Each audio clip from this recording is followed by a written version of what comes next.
In today's video, I'm going to teach you Monday.com Widgets tutorial. We're going to walk through how to create a dashboard in Monday.com and fill it with useful widgets so you can see your project data in a clear, visual way.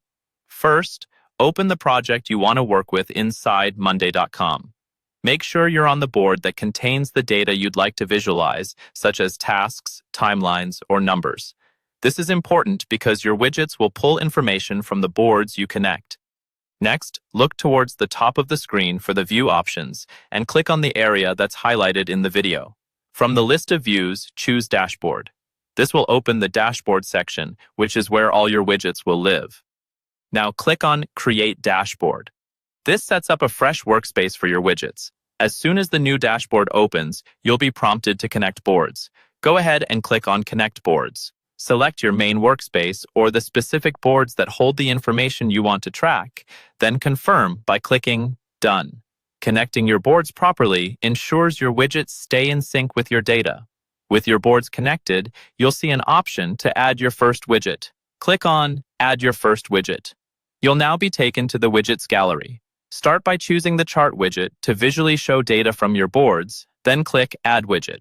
This is great for turning statuses, owners, or other fields into bar charts or pie charts so you can instantly see distribution and trends. Next, add a numbers-focused widget by selecting the option to get a quick view of all number columns and again click Add Widget.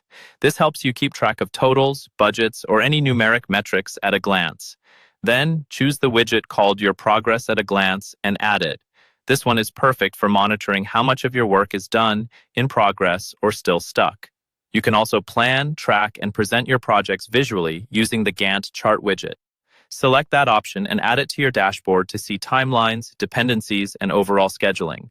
Add a files-related widget to manage and collaborate on your files with your team, then click Add Widget. This centralizes important documents right on your dashboard. If you need more tools, click on Apps and explore additional options, then continue by clicking Add Widget whenever you find something useful. You can also click on More Widgets to browse the full gallery. Finally, select Chart again if you want another chart-based view and add it to round out your dashboard. Once you've added these widgets, you'll have a powerful visual overview of your projects all in one place.